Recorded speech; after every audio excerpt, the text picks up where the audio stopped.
Welcome back to this. We will continue from the last part on the eigenvalue eigenvector for a simple 2 by 2 matrix.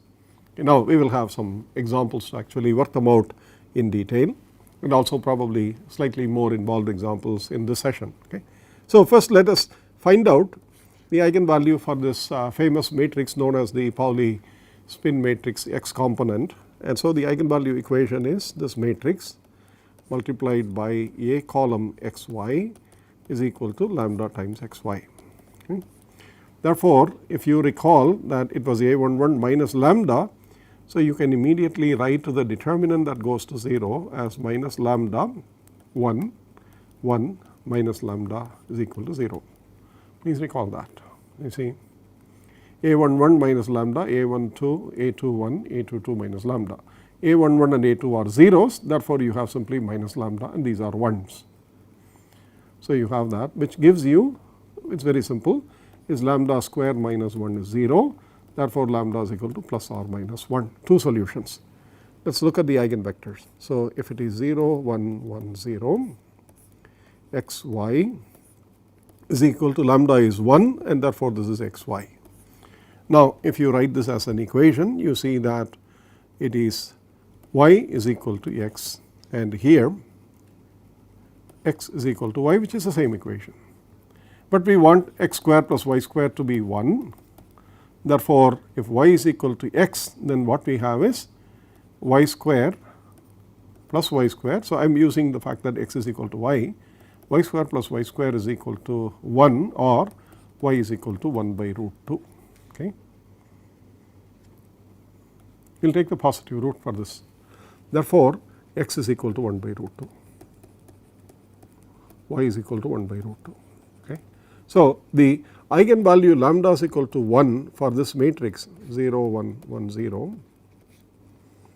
The eigenvector xy is equal to 1 by root 2, 1 by root 2.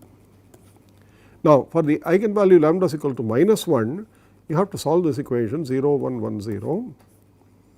X prime y prime is equal to minus x prime y prime, and that this equation is nothing but x prime is equal to minus y prime. Okay. The first equation is actually y prime is equal to minus x prime, and the second equation is obviously x prime is equal to minus y prime. But again, x prime square plus y prime square, we will keep that as 1. Therefore, since it is square, you know that it is going to be y prime square plus y prime square is equal to 1, which means y prime is equal to 1 by root 2. Okay. But the solution is, if y prime is 1 by root 2, then the x prime is minus 1 by root 2 because it is minus y prime. Therefore, lambda is equal to minus 1. The solution x prime y prime is 1 by root 2 minus 1 by root 2 and 1 by root 2. Okay. Now this minus plus, this sign is arbitrary, because if I choose y prime square is equal to 1 by 2 and y prime, I can also choose minus 1 by root 2. The overall sign of the eigenvector is not important. Sign of the eigenvector is not important, is not significant. We do not need to worry about that. That is, if you write a11, a12, a21, a22, if you had xy is equal to lambda times xy, then this equation is the same as the other equation a12, a21, a22. Minus x minus y is lambda times minus x minus y. Therefore, it does not matter, but the relative signs between x and y are important because that is how the eigenvectors are defined. You recall the previous one. In the first eigenvector, the elements are different, 1 by root 2, 1 by root 2. In the second eigenvector, the elements have an opposite sign between them. That is important. But if instead of writing this minus 1 by root 2 plus 1 by root 2, if I write this as plus 1 by root 2, then this must be minus 1 by root 2 in order for this equation to valid. So if I multiply this whole vector by a minus sign, it does not matter, it is irrelevant. So eigenvectors are important, and eigenvectors are defined to within a sign, technically to within a phase factor. A phase factor is e to the I delta, and the such things will come in when the eigenvectors are complex, and then the normalization conditions will be slightly different for that. Okay, we will see it in the next example of the polyspin matrix anyway. Okay. So therefore now we have two eigenvectors, namely for this matrix 1 0 0 1, sorry, for this matrix 0 1 1 0, lambda 1 lambda 2, 1 by root 2 1 by root 2, and 1 by root 2 minus 1 by root 2. Now if we want to write this in a very specific form, namely if we want to write this as 0 1 1 0, incorporate both the eigenvectors together. If we write this 1 by root 2 1 by root 2, and then you write this as, sorry, this is minus 1 by root 2, okay, minus 1 by root 2 1 by root 2. If you want to write that, then this equation you can verify by a simple algebra that this is what it is, minus 1 by root 2 1 by root 2 1 by root 2 1 0 0 minus 1. So now you call this as an orthogonal matrix. These are real eigenvalues. Therefore you see that this matrix is also Hermitian. This is a Hermitian matrix or symmetric matrix essentially, because the elements are real. For a symmetric matrix, you see that the symmetric matrix is now A, an orthogonal matrix O is equal to the orthogonal matrix O times the eigenvalue matrix lambda, where the eigenvalues are the eigenvalues along or the matrix elements along the diagonals. Okay. This is a very standard form. If you have to worry about only one eigenvalue, then this is not a matrix, but this is a column vector. We had the two previous equations, A of xy is equal to lambda 1 times xy. So those are two independent equations. This is taking care of both the equations in a single form. But what is important is, if now you multiply by O of t on the left hand side of this matrix, and you have this matrix A and O, then you have O of t on the right hand side also to be multiplied on the left, and O times lambda matrix, and you know this is for an orthogonal matrix, this is the identity matrix 2 by 2 times lambda, and therefore what you see is O of t A O is now the lambda matrix. So what you have done is to take the matrix A 0 1 1 0, which is off diagonal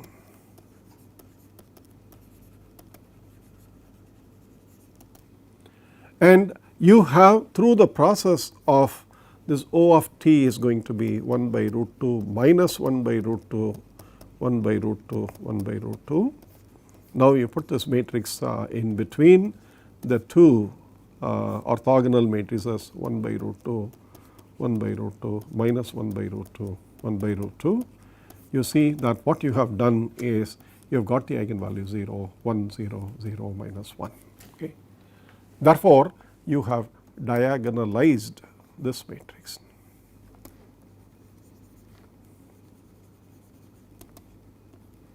Diagonalize this matrix.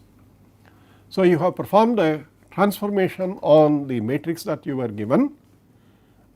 The transformation is, if this is called a similarity transformation in matrix, when you multiply a matrix with a matrix on the left hand side and its inverse, or its, in this case the orthogonal is the inverse. Therefore the similarity transformation is for any matrix, if you have B, the similarity transformation, if you multiply by A inverse, and this is a C, then B and C are similarity transforms of each other.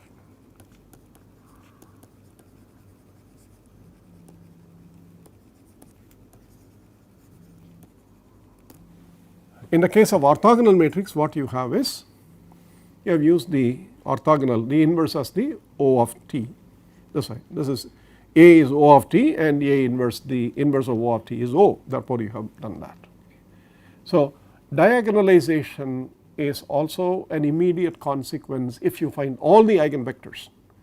If you find all the eigenvectors and you put them as columns in your matrix and you take the inverse of that eigenvectors on the left hand side and you multiply your original matrix, you have actually diagonalized. Therefore, the eigenvalue process is the process of diagonalizing and obtaining what are called the fundamentally characteristic values associated with that matrix.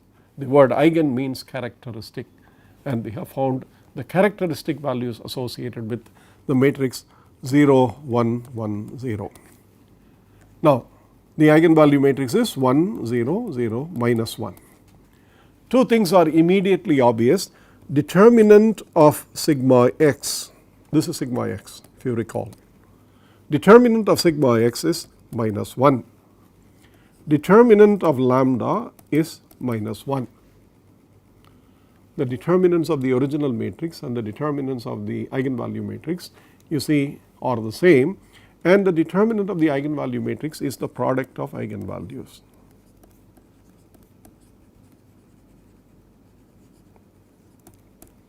Therefore, you see that if you take any matrix A, determinant of A is nothing but the product of the eigenvalues of A.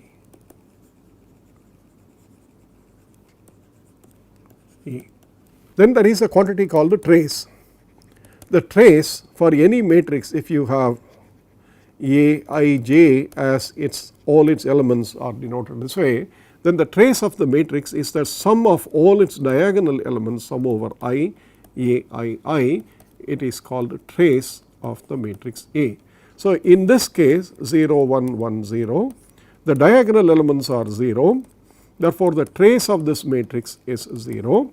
The trace of the lambda matrix, which is 1, 0, 0, minus 1, is also 0, therefore you can see the trace of A is the sum of its eigenvalues. By the way, I am not proving any of these things. In the first instance, let us worry about what the properties are and how do we make use of them, what do we understand from them, and so on. In the second stage of quantum mechanics and later, you can worry about what are the proofs and other, how do I verify that these things which were told to me are actually true. The proof is, small amount of mathematics, you can definitely do that. But let us understand that the eigenvalues, that is the reason why they are called the characteristic values. That for any given matrix, the property, determinant is a property, is a number associated with the matrix, and that number is nothing but the product of the eigenvalues. So finding out the eigenvalues is also one method. The sum of the diagonal elements is a trace of the matrix, that is the sum of the eigenvalues. So these are all what are called the invariants associated with the matrix. Okay. Now this is for the real problem. Let us do a complex or what is called an imaginary matrix like what we have sigma y. Let us do that. 0 minus I, 0. Now let us find out its eigenvalues. 0 minus I 0 times xy is equal to lambda times xy. Okay. Therefore lambda is this whole thing is determinant you have to write as minus lambda minus I minus lambda, that is equal to 0, and this is nothing but lambda square. Please remember minus I into minus I, therefore this is minus 1 is equal to 0, lambda is still plus and minus 1, two eigenvalues. Okay.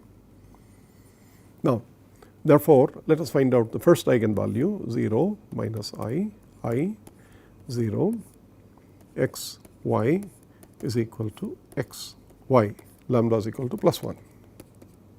Okay. Then you can see right away that this is minus I times y, the first line is that, is equal to x. What is the second line? Obviously it should be the same as the first line, but just verify it. I times x is equal to y. Okay. If you multiply this by minus I, the second line Ix, you get minus Iy, and of course minus I into I is 1, therefore you get x is equal to minus Iy. So it is the same equation. Okay. It is a linear system, the determinant is 0. Okay. That is how we got the eigenvalues, therefore this is the solution. So if Iy minus Iy is equal to x, essentially y is x by minus I, which I would write it as Ix, because 1 by minus I is plus I. So we have an equation which is y is equal to Ix. If we do y square plus x square to get to the normalization factor, something funny happens. You see, y square plus x square is actually x square minus x square, which is equal to 0. This cannot be normalized the way we have done it. But when complex entities and imaginary entities are involved, the normalization is not done this way. Please remember the Hermitian adjoint matrix. Hermitian adjoints. Please remember the transformation from orthogonal to unitary. You recall when we did the orthogonality, we proved that the rows are orthogonal to the other rows. The rows are orthogonal to each other. The columns are orthogonal to each other.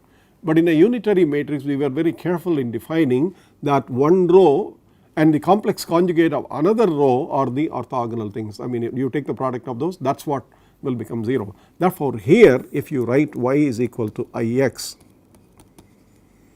you must take absolute y square plus absolute x square is equal to 1. This is required for complex eigenvectors, and this is the definition, and therefore you will see now if the absolute value of Ix is of course x. So y square plus x square is equal to 1 is nothing other than absolute x square plus absolute x square is equal to 1, or x is equal to 1 by root 2. Okay. And now we can say y is equal to I by root 2. Therefore, the eigenvector xy is 1 by root 2 I by root 2.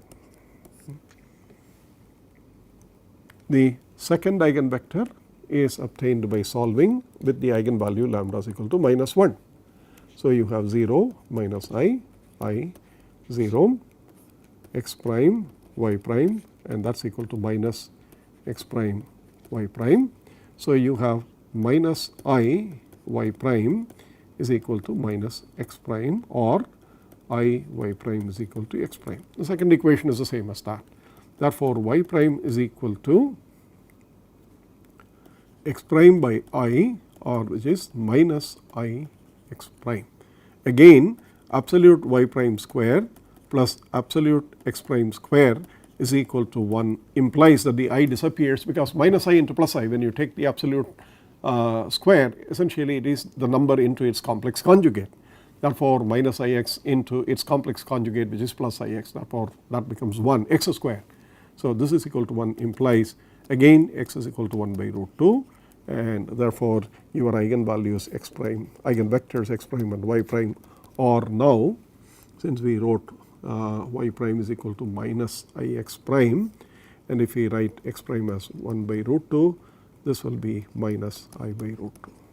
So the second eigenvector has a sign change, except that is also a complex number.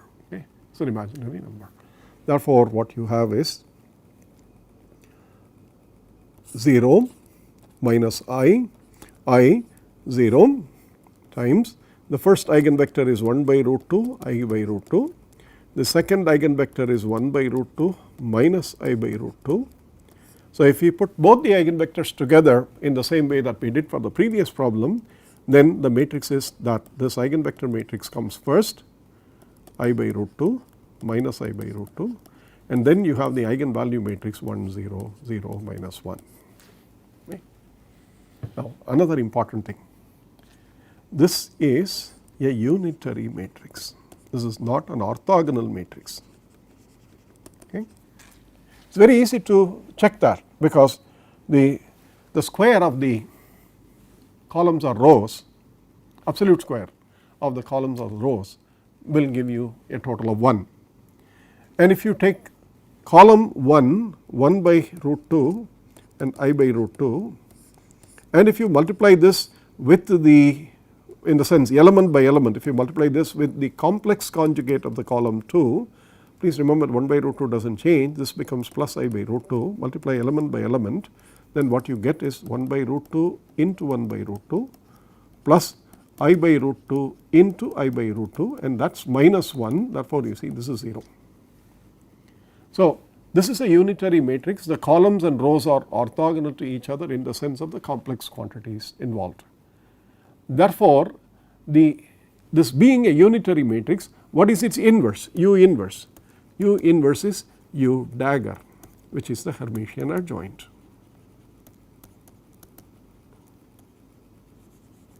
So if it is a Hermitian adjoint, this is nothing other than U transpose star. So U is 1 by root 2, I by root 2, 1 by root 2 minus I by root 2. So what is U T star? U transpose is the transpose, so let us take the first column, it becomes the first row I by root 2, but its complex conjugate that you have to take, therefore this is minus I by root 2. And the second column, if you take that, this becomes 1 by root 2 minus I by root 2, but it is a complex conjugate, that therefore this becomes plus. So this is U T star, this is U dagger. Okay. Now you can easily see that if you write U dagger 0 minus I 0, U, if you write that, which is this matrix, is now U dagger, because you have multiplied it on the left with the U dagger, and this is U and times lambda, and the definition of the unitary matrix is that this is equal to identity, therefore this is lambda. So eigenvalues are still real, eigen vectors are now complex. Eigenvalues of a Hermitian matrix will always be real, there is a very easy proof to do that. I will not do it now, maybe I will give it as an assignment or a problem. Therefore eigenvalues of these are all Hermitian matrices, 0 minus I 0 is a Hermitian matrix. Therefore the Hermitian matrix is diagonalized by a unitary matrix. A symmetric matrix is diagonalized by an orthogonal matrix. The connection between these two things is very important, that is why this was mentioned in the previous lecture also. You have to see that. More and more such examples and some other real problems as we go along will reinforce this concept again and again, and I am sure you will get familiar with that. So eigenvalues and eigenvectors are extremely, they are very resourceful. Now what about the eigenvalue for the z component, sigma z, 1 0 minus 1? It is a diagonal matrix already, therefore the lambda is already 1 0 0 minus 1. Therefore what is the unitary matrix which will diagonalize this? Or what is the orthogonal matrix which will diagonalize this? Identity matrix, because this is already diagonal. Therefore you can only write 1 0 0 1 multiplied by 1 0 0 minus 1, its adjoint or whatever it is orthogonal is still the same thing, and that gives you 1 0 0 minus 1. Trivial, silly to write this. Okay. Since the matrix is already diagonal, its eigenvalues, eigenvector is just the identity matrix. Okay. It is very important to understand these things in detail. So let me leave this lecture with a few specific problems of the eigenvectors.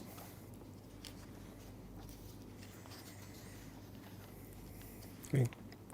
Now we will do one more simple problem of a 3 by 3 matrix before we close this lecture. Okay. And that is it is illustrative of slightly more detailed algebra, and very often when we do these lectures you will find out that the simplest things are explained very well and the slightly more difficult things are left to you as problems, and you always wonder, does the teacher really know the more difficult problems and so on. Now yes, we do know, but it is important for you to work this out. A 3 by 3 matrix is a slightly more involved example. So let us take this particular matrix A is equal to 5 0 2 0 1 0 2 0 2. Okay.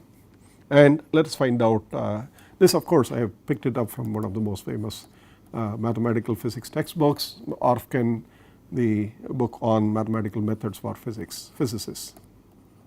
Of course you can find innumerable such matrices anyway.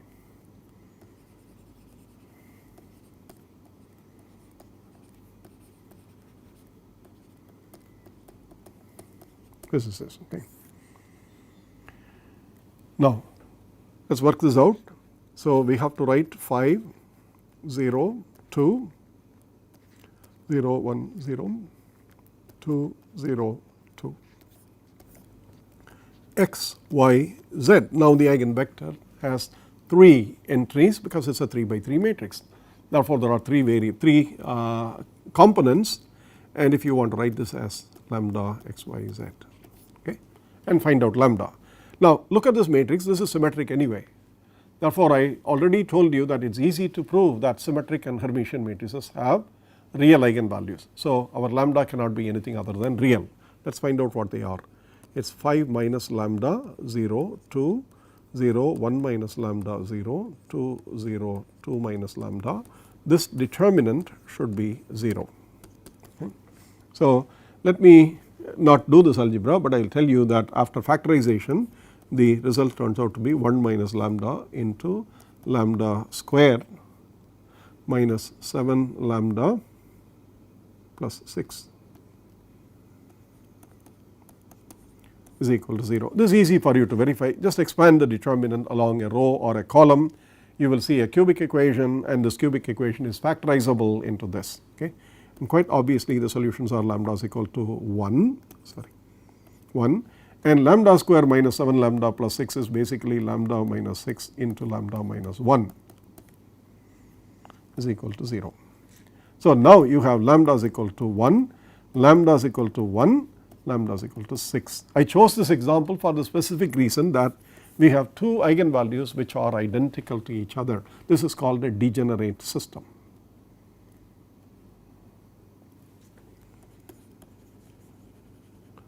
Degenerate eigenvalue system, and the degeneracy here is 2. Degeneracy of the eigenvalue lambda is equal to 1 is 2. Therefore the eigenvectors will have a little bit of a tricky thing to do. Okay. Let us look at the first non-degenerate eigenvalue, lambda is equal to 6.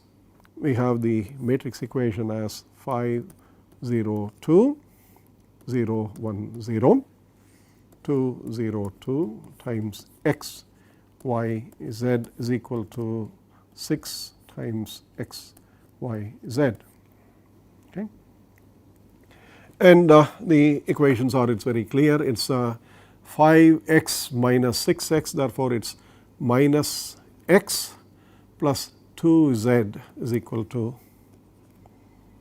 0. Okay. Therefore x is equal to 2z. Okay. Now we need only one more equation, because this is the determinant of this has to be 0 anyway as a homogeneous equation.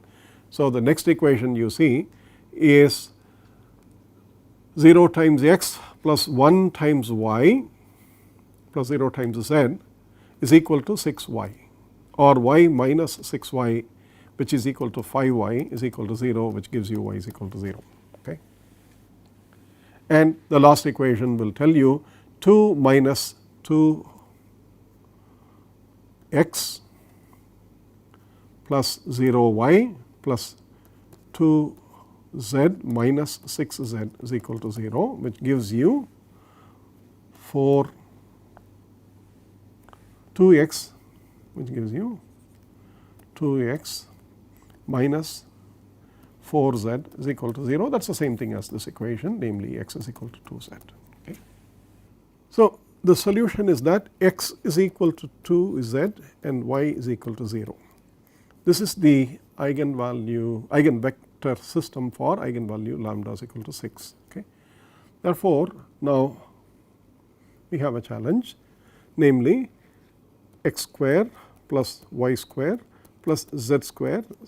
If this is equal to 1, then what we have is essentially x square is 4z square plus z square is equal to 1, which means z is equal to 1 by root 5. Okay.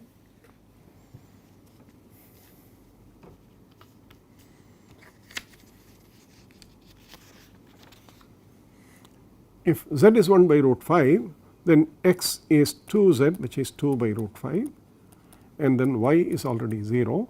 Therefore, the eigenvector that we have x, y, z is 2 by root 5, 0, 1 by root 5. Associated with the eigenvalue lambda is equal to 6. Now, what about the eigenvalue lambda is equal to 1? Remember, this is doubly degenerate.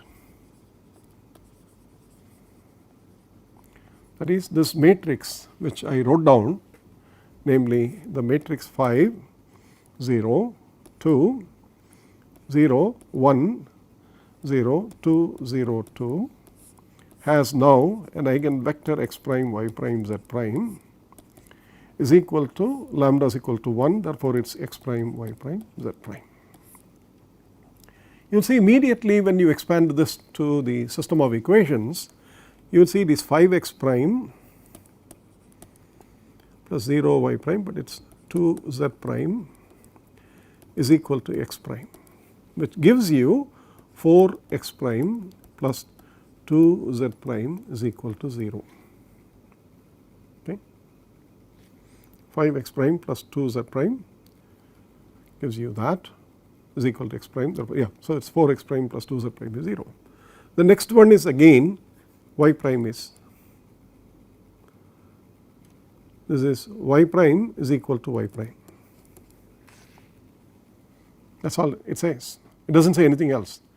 And the third equation is 2x prime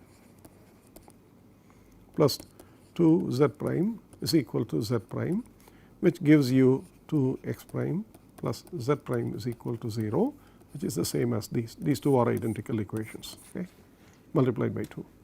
Therefore, we have two equations in which now you have two quantities which are not determined.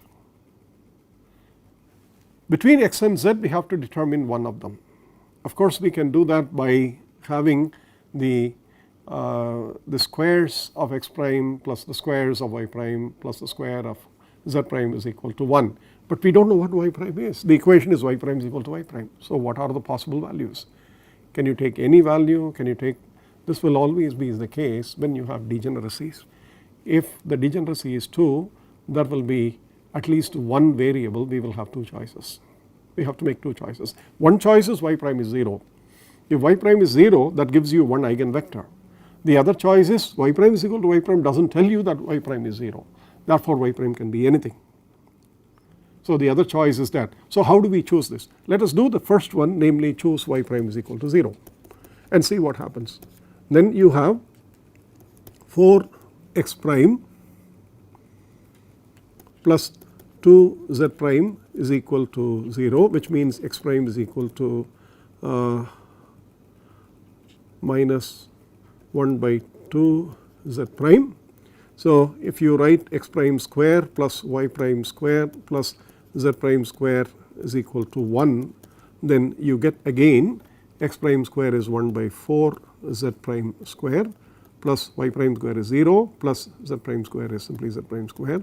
This is equal to 1, which gives you 5 by 4 z prime square is equal to 1, or z prime is equal to 2 by root 5. Okay. So, if that is the case, then x prime is minus 1 by 2, which is minus 1 by root 5. Therefore, we have one column vector, namely x prime is minus 1 by root 5, y prime is 0, and the last one is 2 by root 5. This is lambda is equal to 1 eigenvector, eigenvalue, and lambda is equal to 6 eigenvalue. We have already chosen that, and we remember that to be 2 by root 5, 0, 1 by root 5. Okay.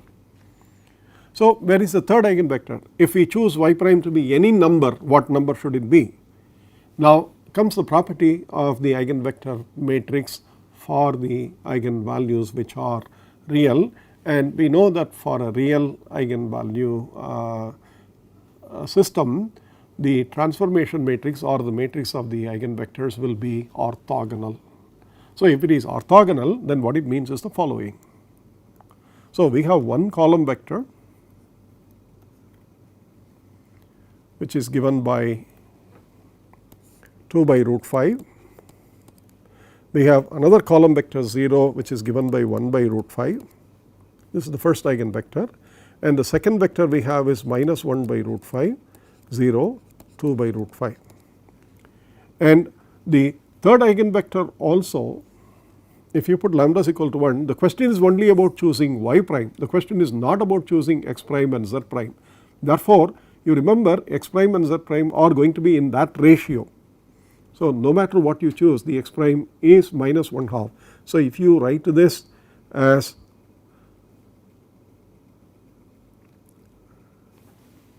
a, this will be minus 1 by 2a, and this will be some constant c.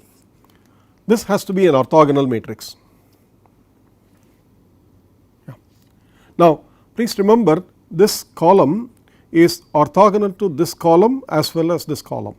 Now if c is arbitrary, you will see that a into 2 by root 5 and then you have minus a into 1 by root 5 will not give you orthogonality, it will not be 0. A into minus 1 by root 5 and then minus 1/2 a here, take the orthogonality of these two vectors. If you do that, then this gives you minus a by root 5, multiplying this element with this element and multiplying this by this, we will also get minus a by root 5 is 0, which tells you a is 0. Therefore if this is 0 and if this is 0, then you do not have a choice, c has to be 1. Okay. Therefore you see, when you have degenerate eigenvalues, it is important to go one step at a time, calculate the first eigenvector and then find out what are all the variables that you can fix them one at a time and ensure that that eigenvector is orthogonal to the existing, the predetermined, already determined eigenvector. In this case it is a 3 by 3 matrix, therefore we are very easily we are able to say that c has to be 1 and these two have to be 0. Therefore the eigenvector matrix now is 2 by root 5, 0, 1 by root 5, then you have minus 1 by root 5, 0, 2 by root 5, and then you have 0, 1, 0 as the eigenvector. What I did not tell you is that this answer would have been obvious to me and obvious if you knew a little bit more matrix algebra from the structure of the matrix that we were trying to diagonalize. You recall the structure of the matrix is 5, 0, 2, 0, 1, 0, 2, 0, 2. Okay. Now in taking the determinant, you recall that this row and this column which has 1 in the middle is not connected to any other row or any other column. You see that all the other elements of this row are 0, all the other elements of this column are 0. When you see such a matrix, you can write down immediately that to be the eigenvalue itself, one eigenvalue, and given the fact that it is 0 everywhere and 0 everywhere, the eigenvector will also be the non-zero. If this is second, it is second, this is non-zero 1, this will be 0, this will be 0, that will be the eigenvalue. Lambda is equal to 1 and the eigenvector lambda is equal to eigenvector is this one. It's easy to see. Okay. So it is important when you look at the matrix, you should also see matrices given.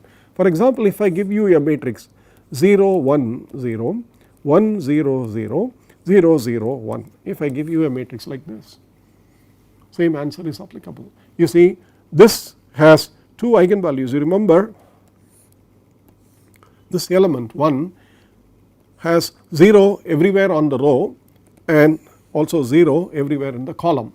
This is not connected to any other. Therefore Remember, the structure of the matrix is very, very important. The off diagonal elements tell you which elements are connected to which through the row column vectors. So matrix is not something that you think is arbitrary or a mathematician's invention or whatever. It has real values, which elements are connected to which, and you can see that one is not connected to any other. Therefore this has a standalone eigenvector 0 0 1. Okay, you can easily verify that. And you recall that since this is standalone, with respect to the eigenvectors of the other two, this will not contribute, therefore this will be 0. So you will have 1 by root 2 1 by root 2 as the other eigenvector, and the third eigenvector as 1 by root 2 minus 1 by root 2 0, as you have seen in this case. You see the 0 in the middle, 0 in the middle. That is because this element is not connected to this element or this element through the off diagonal links. You have to go through a row, you have to go through a column to see that structure. So you can see that since it is not connected, you can see that the eigenvector for this is independent of the eigenvector the way it is, and in a similar way if you do this matrix, you will see that the eigenvector here is given by these 3, and you can immediately also see that these 3 are the rows, the columns of an orthogonal matrix, and they are orthogonal to each other. Okay.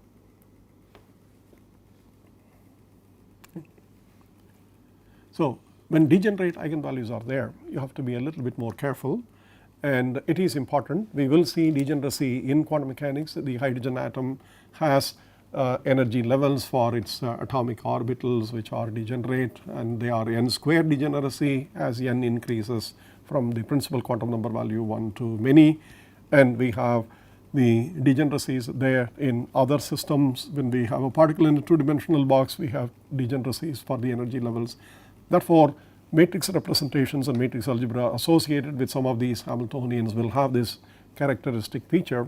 So this lecture was only to introduce you to some of the more elementary but more important conceptual details.